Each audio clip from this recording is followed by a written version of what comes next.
Apparently, most of YouTube videos lose over half of their viewers within the first minute. So they are not getting anything from those videos, because the first minute is usually just the warm-up. Look, I get it, I'm not making cat videos. I'm okay with that, but guess who is not keeping their cool? My supervisor. So I thought I'd make a brief outline of what's coming in this video, in hopes that you are not like most people and you will stick around longer. We'll explore what could be holding you back creatively and where to search for inspiration. I'll then show you exactly how I approach things on my music tracker on a high level and showcase the results, which won't be awkward at all. I'll quote my friend Tom and make a pop culture reference which will probably date me. Maybe you'll get something out of it, but equally possible, you might not. Have you ever met someone who reads all the manuals before turning on a new piece of equipment? Well, if not, now you have. A new piece of gear is full of opportunities and possibilities. I want to know all possible ways, directions I can move in. The manual is like a map for me, which I also love as it turns out. And as a result, I'm quite often obsessed with gear. This video is not about the music equipment, but I need to talk about this briefly. I bought this guitar pedal in 2023. This is Chase Bliss Mood MK1. This is one of the weirdest pieces of equipment that I have, one of my favorites. When I got it, I couldn't stop playing with it, and eventually this kicked off the whole album writing process, which was completed in 2023 and released under Cotetco. I'm still proud of that one. I was absolutely certain that if not for this device, I wouldn't have started the writing process. However, I hadn't been writing before that for completely different reasons. It wasn't the equipment that I was missing, but the common sense. When you get something new, admit it. You paid money for it and want to squeeze every dollar worth of fun from it. Within about 5 or 10 minutes, I usually become intimidated. And there it is. The overwhelming doubt creeps in and I start questioning myself. Oh no, did I just make a costly mistake? Should I have bought my kids new shoes instead? And the answer is almost always yes, by the way, but let's not digress. Since you've already invested the money and don't necessarily have a way back, you push through. Gradually, things begin to make more sense. You feel less intimidated and you start believing in yourself. You put in the time and eventually positive results start to emerge. And at the end of the day, you take a walk and reflect. Yeah, I'm so glad I bought this thing because otherwise it wouldn't have happened. But what if that is just a delusion? The thing is, if I hadn't gotten the new pedal, but pretended like I did, the outcome could be similar. If I were willing to invest the same amount of time and work with the tools I already had. In fact, I would likely achieve more since I wouldn't have to spend time learning a new device. To summarize, it all comes down to the fear of not having it inside of you, and the skills, the creativity. I need a new gear to spark my creativity, to ignite the creative process. But you need to trust in yourself, not in the gear. You need to trust your process, not a specific piece of music equipment. Look, I'm also guilty of this. When I'm working on things, I like to specialize. When I get a new device, I focus my full attention on it. And it works. Up until the point when it doesn't, you get stuck, the excitement fades away, and you need a new thing. On the other hand, the process is ever evolving and not limited by the physical characteristics of the hardware. You can debug and fix the process and even add features as needed. You can start working on the device, then move everything you've created to another device, and so on. Loads of devices and loads of manuals. However, what if you decided to skip reading the manuals and just went for it?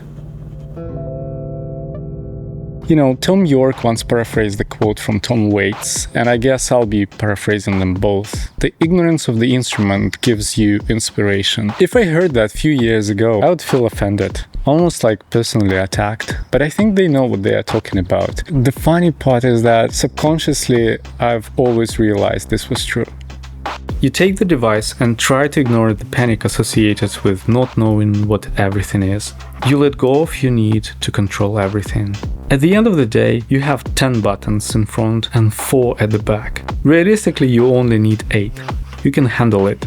Now, let's dive into the exact process. I prefer to think that I initially work on multiple unrelated ideas. I select an almost random sample after listening to maybe 3 or 4. Then I begin working with it. I do not progress or switch to other parts or to new samples until I have something working here. Of course, occasionally the chosen sample is rubbish and I obviously replace it. However, 80 or 90% of the time, I'm usually able to find at least something in there. Okay, I'm in slicer mode. Let's add more slices. Random number for the time being. Let's create some pattern, some notes and triggers. So I won't make you watch me do it, so I'll probably speed up the process.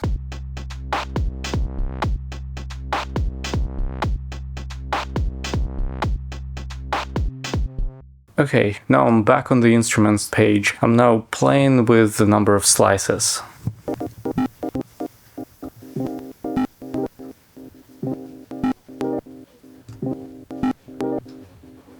Okay, I think I like this one.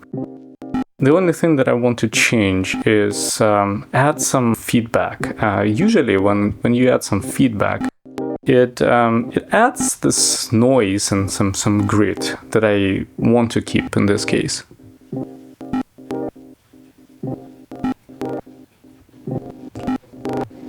Okay. I think I'll leave it here. Next, I work on another section. I completely disregard the previous one for the time being. Essentially, I repeat the entire process again until I have at least something. Yeah, again, slicer mode. Let's add slices. Let's add some random triggers and notes.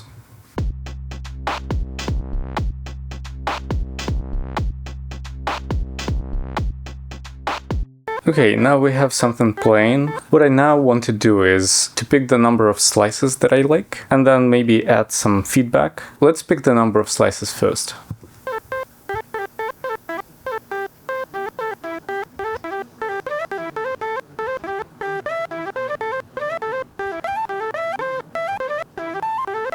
Okay, I like this one. Let's add some feedback as well.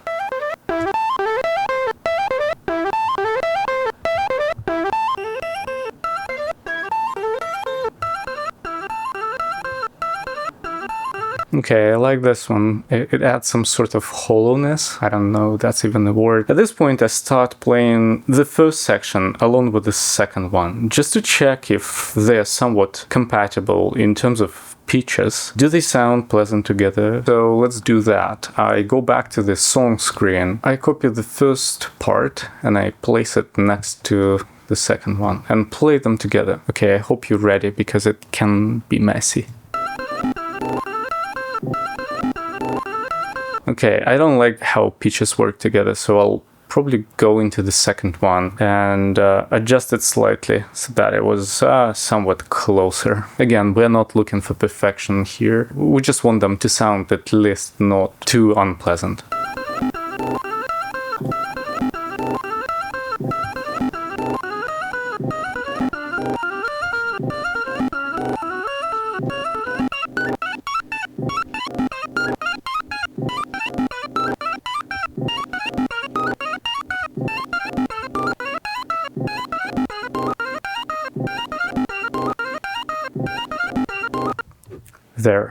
There it is. I think now they sound much closer together. They fit much better. It's not 100% certainty that they will play together, but at least they are very close now. Okay, I'd better save it now. All right, and so on and so forth. I repeat the process for all other parts. At this point, I start thinking about drums. Usually by this time, the track has some sort of internal rhythm, so I'll work around that. I complete the bass around this stage as well. Note that the track might not be even there at this stage. Now I'm working on the arrangement. I move parts around, add some silences, like so. Chain number 00, which contains phrases number 00. It's completely empty inside. I might think about the intros and outros, which in my case is usually not playing certain parts. What I like to do is to add some variation, especially since my tracks tend to be more intense. I like to add some filters at the beginning and at the end, just basically to tame the high end or maybe low end a little bit. This way, the track develops develops over time. Usually this is where I can tell that the track is getting closer to its potential, not forgetting to save.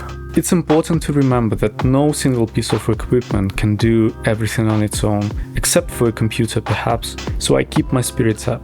If it's not working here, it will work out later when I move into the DAW. I want to believe like Fox Mulder. Of course there are exceptions to this rule, but this is the general idea. The thing is, you don't know if you have something until you actually have it completed. You have to accept this fact and listen to yourself, because usually when you said the very first part had something interesting and you were ready to move to the next part, deep down you already knew, I will make it work. You just have to trust the process and put in the time. The manual will not get you anywhere. The effort will.